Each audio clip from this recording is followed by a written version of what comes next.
Hello guys, my self Vishnu Saini. Utkarsh nursing class में आप सभी का स्वागत है। हम आपके लिए आज टॉपिक लाए ओबीजी का फीमेल रिप्रोडक्टिव सिस्टम। किसका? ओबीजी का एक टॉपिक लाए female reproductive system. Female reproductive system में ओबीजी की सबसे पहले स्टार्टिंग करने से पहले आपको ओबीजी के सारे बेसिक कॉन्सेप्ट क्लियर होने ज़रूरी है। इसलिए हम बेसिक से स्टार्ट करते हैं फीमेल रिप्रोडक्टिव सिस्टम से। इससे female reproductive system, female reproductive system में दो टाइप के ऑर्गन होते हैं। कितने टाइप के ऑर्गन होते हैं? दो टाइप के ऑर्गन होते हैं, एक्सटर्नल जेनाइटल ऑर्गन। कौन से? External genital organ. एक्सटर्नल मतलब बाहरी, मतलब जिसको हम देख सकते हैं, वो क्या होते हैं? External genital organ. और जितने भी एक्सटर्नल जेनाइटल ऑर्गन उनको क्या बोलते हैं? वल्वा बोलते हैं। क्या बोलते हैं उनको? वल्वा बोलते हैं। क्या? वल्वा। इसमें एक्सटर्नल जेनाइटल ऑर्गन में बहुत सारे ऑर्गन आते हैं, जिसमें first is the mons pubis. क्या आता है? Mons pubis. उसके बाद में आता है क्लाइटोरियस। क्या? Clitoris. Third is the labia majora. क्या आता है? Labia majora. उसके बाद में आता है लेविया माइनोरा। क्या आता है? Labia minora. और पेरिनियम। क्या? Perineum. Last is the vestibule. क्या आता है? वेस्टिबुल। वेस्टिबुल में क्या होता है? दो ग्लैंड होती है। क्या होती है? दो ग्लैंड होती है। उनको क्या बोलते हैं? बार्थलिन ग्लैंड। कौन सी ग्लैंड बोलते हैं? बार्थलिन ग्लैंड। बार्थलिन ग्लैंड का क्या काम होता है? सिक्रेशंस का काम होता है। क्या करता है? सिक्रेशंस का काम करती है। बार्थलिन ग्लैंड सिक्रेशन का काम करती है, जिससे वेजाइना को लुब्रिकेशन का काम करती है। कौन? बार्थलिन ग्लैंड। तो एक्सटर्नल जेनाइटल ऑर्गन में जिनको सबको मिला के क्या बोला जाता है? बल्वा। एक्सटर्नल जेनाइटल ऑर्गन को मिला के बल्वा बोला जाता है। उसमें सबसे पहले आता है मोन्स प्यूबिस, क्लाइटोरियस और लेविया मेजोरा। क्या आता है? लेविया मेजोरा, लेविया माइनोरा और perineum. Last is the vestibule. Vestibule में कौन सी ग्लैंड होती है? बार्थलिन ग्लैंड होती है। क्या होती है? बार्थलिन ग्लैंड। कौन सी ग्लैंड? बार्थलिन ग्लैंड। बार्थलिन ग्लैंड का क्या काम होता है? वेजाइना को लुब्रिकेशन का काम करती है। क्या करती है? वेजाइना को लुब्रिकेशन का काम करती है। तो ये क्या हो गया? External genital organ. इनसे ज़्यादातर एग्जाम में क्वेश्चन नहीं पूछे जाते, फिर भी इंट्रोडक्शन के लिए ज़रूरी है। और उसके बाद में इम्पोर्टेंट आते हैं इंटरनल जेनाइटल ऑर्गन। क्या आते हैं? Internal genital organ. Internal genital organ बहुत ही इंपॉर्टेंट है। हर एग्जाम में 2 से 3 क्वेश्चन पूछे जाते हैं इससे, इंटरनल जेनाइटल ऑर्गन से। इंटरनल जेनाइटल ऑर्गन में सबसे पहले बात करेंगे अपन वेजाइना। किसकी? वेजाइना की। उसके बाद में आता है इसमें यूट्रस और फेलोपियन ट्यूब। क्या आता है? फेलोपियन ट्यूब और ओवरी। क्या आता है? ओवरी। तो इंटरनल जेनाइटल ऑर्गन में 4 ऑर्गन आते हैं। कौन कौन से? वेजाइना, यूट्रस, फेलोपियन ट्यूब और ओवरी। तो अपन सबसे पहले बात करेंगे किसकी? वेजाइना की बात करेंगे। किसकी? वेजाइना की। सबसे पहले वेजाइना की बात करेंगे।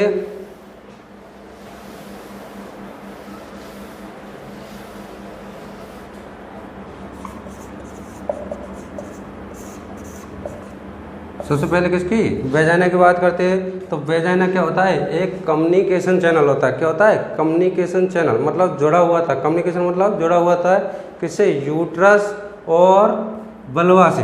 बल्वा क्या होता है? एक्सटर्नल जेनाइटल ऑर्गन होते हैं, और यूट्रस क्या होता है? इंटरनल जेनाइटल ऑर्गन होता है। तो उनका जो बीच में एक मस्कुलर मसल्स के रूप में जुड़ा रहता है। तो कम्युनिकेशन चैनल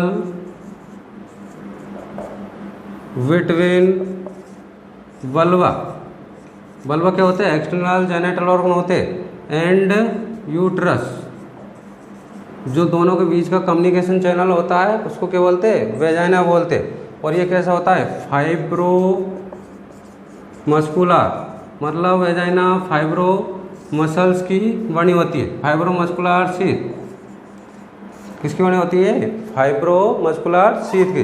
उसके बाद में सबसे इम्पोर्टेंट क्वेश्चन पूछ जाता है वेजाइना से, लेंथ किसकी, लेंथ ऑफ वेजाइना, किसकी बात करें, लेंथ ऑफ वेजाइना की।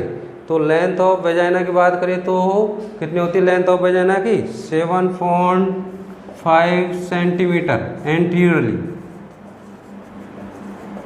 एंटीरियरली कितनी होती है, 7.5 सेंटीमीटर। उसके बाद में 9 सेंटीमीटर होती है पोस्टरली, कौन सी, पोस्टरली, 9 सेंटीमीटर कौन सी होती है, पोस्टरली, मतलब पीछे की साइड। आगे की साइड कितनी होती है, 7.5 सेंटीमीटर होती है। उसके बाद में ये कौन सी सेल की बनी होती है, वेजाइना होती है वो कौन सी सेल की बनी होती है, इससे क्वेश्चन पूछा जाता है, वेजाइना कौन सी सेल की बनी होती है। तो कौन सी सेल की बनी होती है, स्ट्रेटिफाइड स्क्यूमस एपिथेलियम सेल, कौन सी सेल की बनी होती है, स्ट्रेटिफाइड स्क्यूमस एपिथेलियम सेल्स की बनी होती है। और कहाँ से पूछे जाते हैं इसमें क्वेश्चन, पीएच से, पीएच ऑफ वेजाइना, वेजाइना की पीएच की बात करें, किसकी, पीएच की बात करें तो वेजाइना की पीएच कैसी होती है, एसिडिक होती है, कैसी होती है, एसिडिक, कैसी होती है, एसिडिक होती है। कितनी होती है, 3.8 से 4.5, कितनी, 3.8 से 4.5, मतलब लगभग 4 से 5, कितनी होती है, 4 से 5। वेजाइना की पीएच कितनी होती है, 3.8 से 4.5 होती है। और वेजाइना की पीएच एसिडिक क्यों होती है, क्योंकि वेजाइना में एक बैक्टीरिया पाया जाता है, क्या पाया जाता है, एक बैक्टीरिया पाया जाता है, लैक्टोबैसिलाई। कौन सा बैक्टीरिया, लैक्टोबैसिलाई, लैक्टोबैसिलाई बैक्टीरिया की वजह से ही वेजाइना की पीएच कैसी होती है, एसिडिक रहती है। इसे वो क्या बोलते हैं, हार्मोनल फ्लोरा, या फिर इसका ही दूसरा नाम होता है डोडालिन, डोडालिन बैक्टीरिया भी बोलते हैं इसको, क्या बोलते हैं, डोडालिन बैक्टीरिया। इस बैक्टीरिया की शेप होती है, किस शेप की होती है, रॉड शेप, किस शेप का रहता है ये, रॉड शेप का रहता है। तो वेजाइना की पीएच एसिडिक क्यों होती है, लैक्टोबैसिलाई बैक्टीरिया की वजह से होती है। इसका दूसरा नाम क्या होता है, डोडालिन बैक्टीरिया। क्या होता है, डोडालिन बैक्टीरिया। किस शेप का होता है ये, रॉड शेप का बैक्टीरिया होता है। तो ये किसकी बात हो रही है, रिप्रोडक्टिव एज की बात हो रही है। रिप्रोडक्टिव एज में वेजाइना की पीएच कैसी रहती है, एसिडिक होती है। लेकिन आफ्टर मेनोपॉज के बाद में क्या हो जाती है, चेंज हो जाती है। क्या हो जाती है, चेंज हो जाती है। तो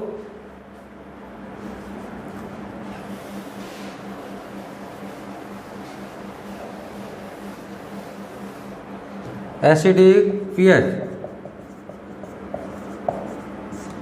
एसिडिक पीएच कब होती है, रिप्रोडक्टिव एज में। कब होती है, रिप्रोडक्टिव एज में एसिडिक पीएच रहती है। कब रहती है, रिप्रोडक्टिव एज में।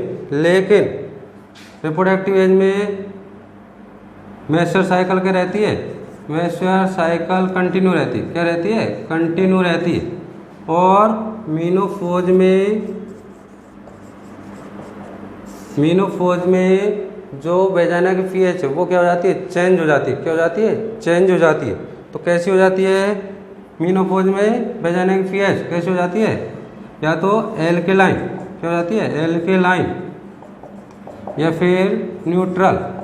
कैसी हो जाती है, एल्केलाइन या न्यूट्रल मेनोपॉज में। और अगर रिप्रोडक्टिव एज में एमसी साइकिल कंटिन्यू है तो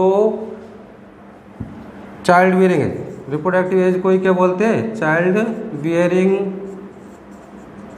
एज, क्या बोलते हैं, चाइल्ड बियरिंग एज। मतलब उसमें क्या रहता है, कंटिन्यू एमसी साइकिल, मतलब इस टाइम पर कभी भी फर्टिलाइजेशन हो सकता है, रिप्रोडक्टिव एज में कभी भी फर्टिलाइजेशन हो सकता है। और फर्टिलाइजेशन होगा तो क्या होगा, कंटिन्यू एमसी साइकिल आ रही है तो सबसे पहले ओवुलेशन होगा, क्या होगा, ओवुलेशन। ओवुलेशन होगा तो क्या होगा, फर्टिलाइजेशन भी होगा, क्या होगा, फर्टिलाइजेशन, फर्टिलाइजेशन, क्या होगा, फर्टिलाइजेशन, फर्टिलाइजेशन होगा। उसके बाद में आता है रिप्रोडक्टिव एज कितनी होती है। रिप्रोडक्टिव एज की बात करें तो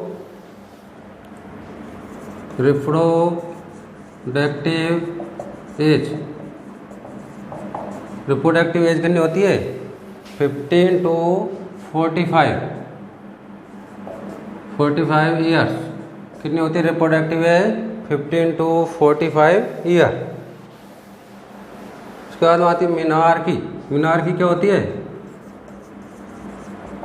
मिनार्की फर्स्ट एमसी साइकिल, क्या होती है, फर्स्ट एमसी साइकिल को क्या बोलते हैं, मिनार्की बोलते हैं। और एज कितनी होती है मिनार्की की, 10 से 16 ईयर। एग्जैक्ट की बात करें तो 13 ईयर, कितनी होती है, 13 ईयर। रिप्रोडक्टिव एज हो गई 15 to 45 year. Menarche first MC cycle को क्या बोलते हैं, मिनार्की बोलते हैं। और कितनी एज होती है मिनार्की की, 10 से 16 ईयर। एग्जैक्ट की बात करें तो 13 ईयर। उसके बाद में मीनोफोज। मीनोफोज क्या होता है, मीनोफोज, मीनोफोज क्या होता है, परमानेंटली क्या हो जाती है, स्टॉपेज हो जाती है एमसी साइकिल, उसको क्या बोलते हैं, menopause. Permanent stoppage of MC cycle. MC cycle का परमानेंटली स्टॉपेज हो जाना क्या कहलाता है, मीनोफोज। कितनी होती है एज इसकी मीनोफोज की, 45 से 55 ईयर। मीनोफोज कब आ जाता है, 45 से 55 ईयर पर क्या आ जाता है, मीनोफोज आ जाता है। तो ये किसकी बात हो गई, वेजाइना की। तो इन्हीं सभी से वेजाइना से क्वेश्चन पुट अप होते हैं। उसके अलावा फिर अगला ऑर्गन आता है कौन सा, यूट्रस। किसकी बात करेंगे, यूट्रस की बात करेंगे अपन।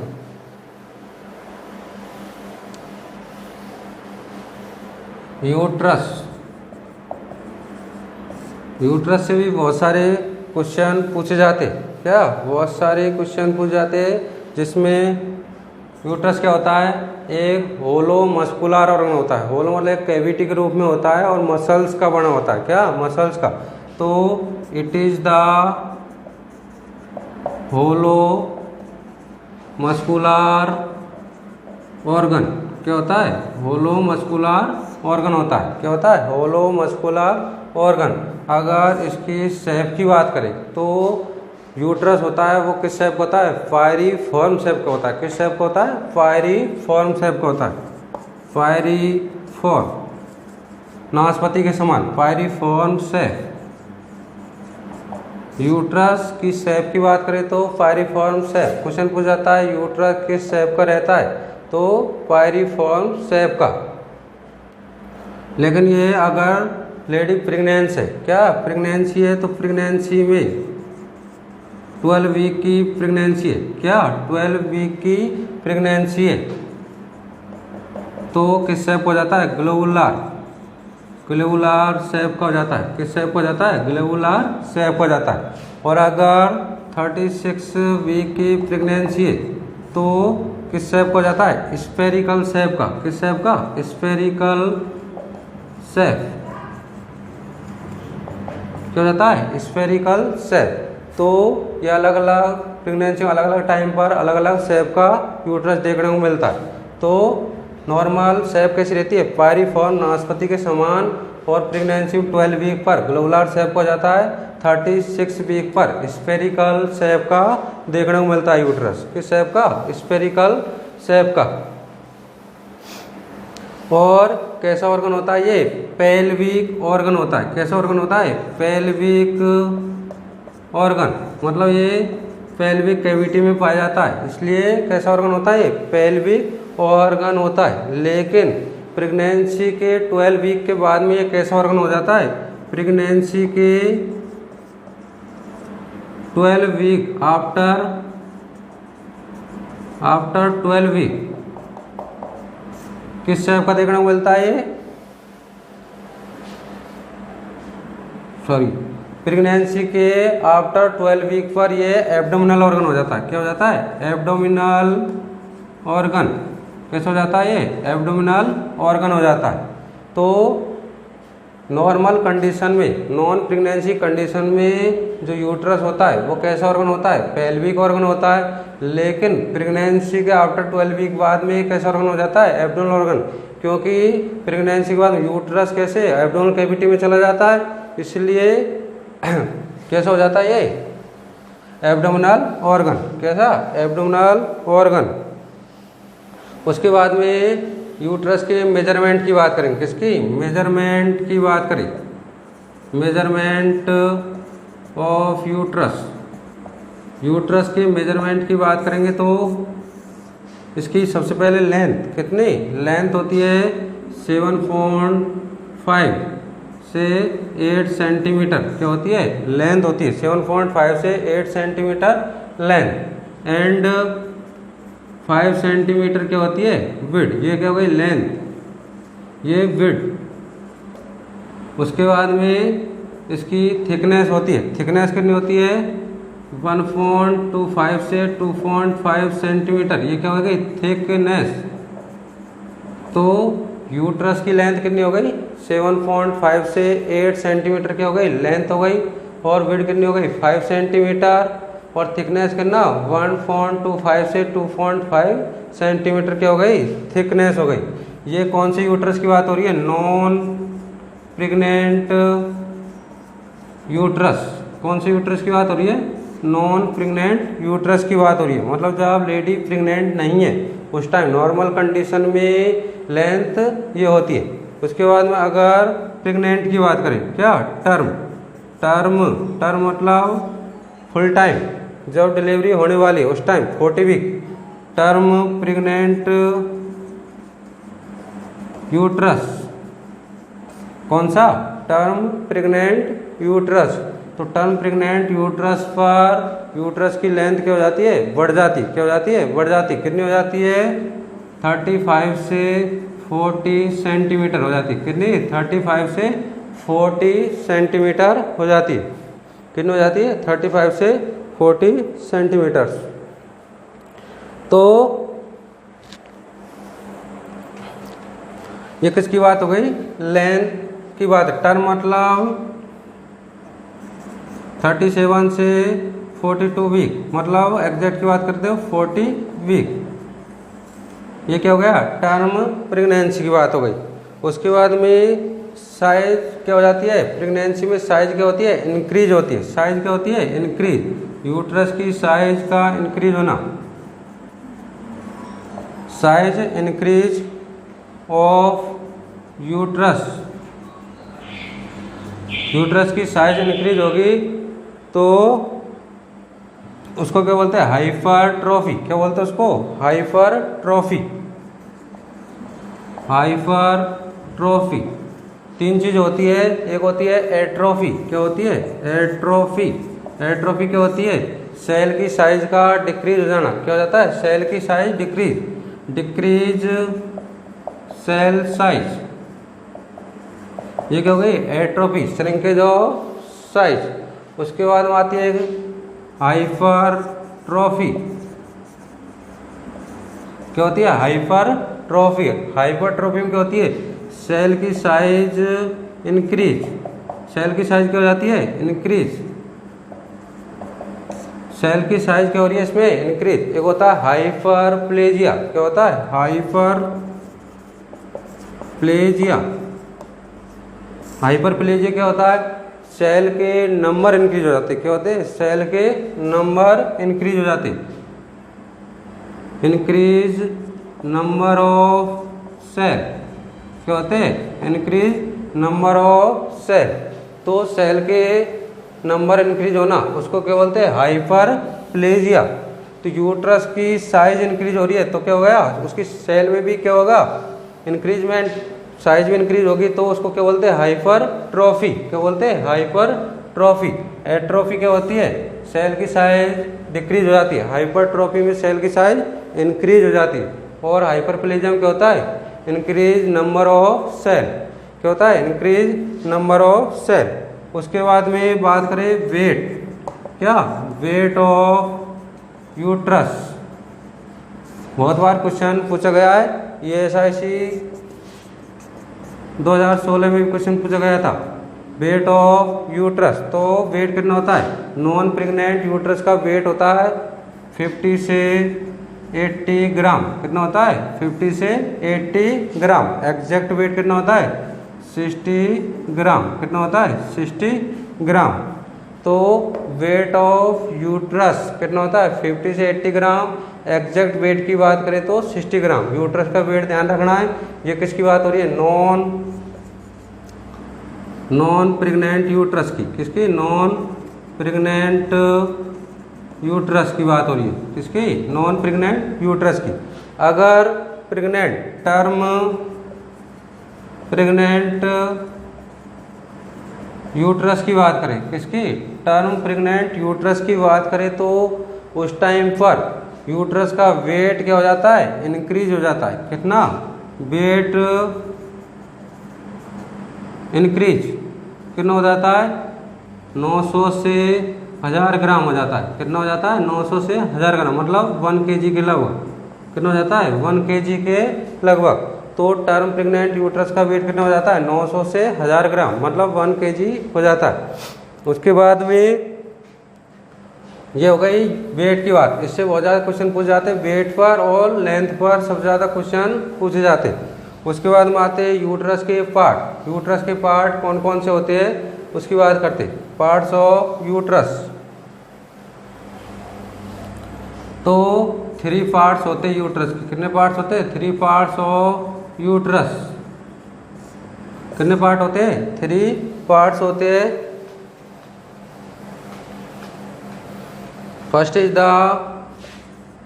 Body corpus. बॉडी का दूसरा नाम क्या होता है? Corpus. Second is the isthmus. Second क्या होता है? स्टमस। और थर्ड इज द सर्विक्स। क्या होता है? सर्विक्स। तो यूट्रस के कितने पार्ट होते हैं? 3 पार्ट्स होते हैं। कितने पार्ट होते हैं? 3 पार्ट्स होते हैं। तो इसमें जो लेंथ की बात करें, बॉडी कैविटी होती है। First is the body cavity. Body cavity की लेंथ की बात करें अपन तो कितनी होती है? 3.5 सेंटीमीटर। कितनी होती है? 3.5 सेंटीमीटर। और स्टमस की बात करें, किसकी? स्टमस। स्टमस की बात करें तो कितनी होती है लेंथ? 0.5 सेंटीमीटर। कितनी होती है? 0.5। बॉडी कैविटी की लेंथ कितनी होती है? 3.5 सेंटीमीटर। और स्टमस की बात करें तो 0.5 सेंटीमीटर। उसके बाद लास्ट इज द सर्विक्स। क्या? सर्विक्स की बात करें तो 2.5 से 3 सेंटीमीटर होती है। कितनी? 2.5 से 3 सेंटीमीटर होती है। उसके बाद में अगर सर्विक्स क्या हो रहा है? डायलेशन हो रहा है। क्या हो रहा है? सर्विक्स का अगर डायलेशन हो रहा है तो उस टाइम पे इसकी लेंथ क्या होती है? बढ़ जाती है। कितनी हो जाती है? 10 सेंटीमीटर। तो डायलेशन ऑफ सर्विक्स। जब सर्विक्स का डायलेशन होता है तो उस टाइम सर्विक्स की क्या होती है? लेंथ इज इंक्रीज हो जाती है। कितनी हो जाती है लेंथ? 10 सेंटीमीटर हो जाती है। सर्विक्स का जब डायलेशन हो रहा है तो उस टाइम पर सर्विक्स की लेंथ क्या हो जाती है? इंक्रीज। और जो यूट्रस होता है उसमें इम्प्लांटेशन कौन से पार्ट में होता है? Implantation of uterus. तो यूट्रस के कौन से पार्ट में इम्प्लांटेशन होता है? तो इम्प्लांटेशन कौन से पार्ट में होता है? Upper part. अपर पार्ट कौन सा हो गया? Body of the uterus. कौन सा पार्ट हो गया? Implantation of uterus, upper body part of the uterus. जो यूट्रस का बॉडी वाला पार्ट होता है, अपर पार्ट, उसमें इम्प्लांटेशन होता है। कौन से पार्ट में? बॉडी वाले पार्ट में इम्प्लांटेशन देखने को मिलता है। उसके बाद में आती है इसकी लेयर। तो यूट्रस की लेयर की बात करें तो कितनी लेयर होती है? 3 लेयर। ये भी बहुत इंपॉर्टेंट है, लेयर ऑफ यूट्रस। तो 3 लेयर, कितनी लेयर होती है?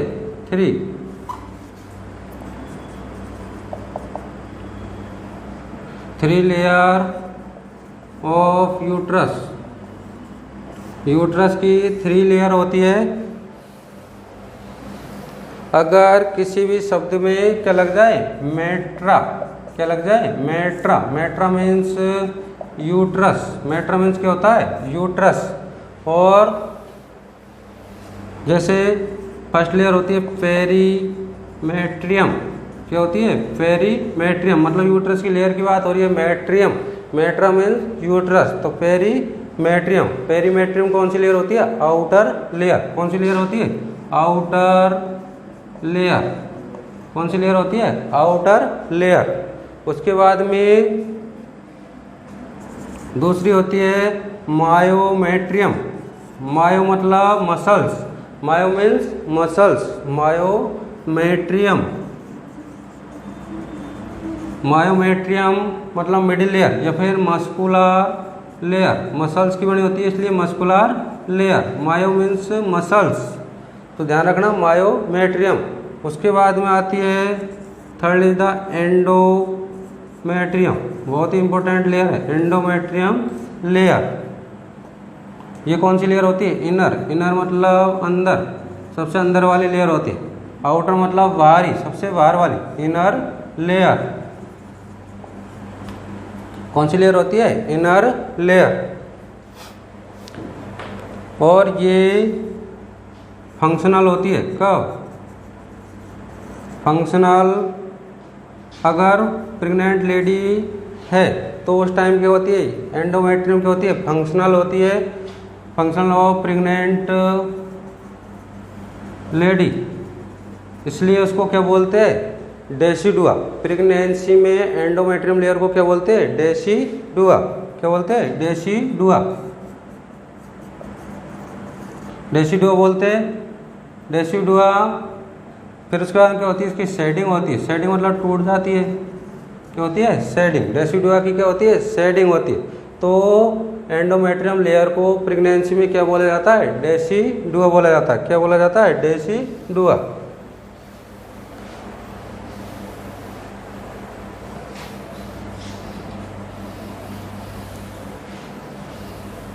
उसके बाद में पोजीशन की बात करें, किसकी? Position of uterus. Position of uterus. तो यूट्रस की पोजीशन 2 टाइप की होती है। यूट्रस की पोजीशन कितने टाइप की होती है? 2 टाइप की होती है। First is the anti vertex. MC में बहुत बार क्वेश्चन पूछा गया है पोजीशन के ऊपर। तो एंटी वर्टेक्स कितने डिग्री पर होती है? 90 डिग्री पर। यूट्रस कितने डिग्री पर होता है? 90 डिग्री पर। एक होता है एंटी फ्लेक्सोन। कौन सा? एंटी फ्लेक्सोन। ये कितनी होती है? 120 डिग्री पर। तो यूट्रस की पोजीशन 2 टाइप होती है। कौन कौन सी? एंटी वर्टेक्स जो कितने डिग्री पर होती है? 90 डिग्री पर होती है। एक होती है एंटी फ्लेक्सोन। एंटी फ्लेक्सोन कितने डिग्री पर होती है? 120 डिग्री पर।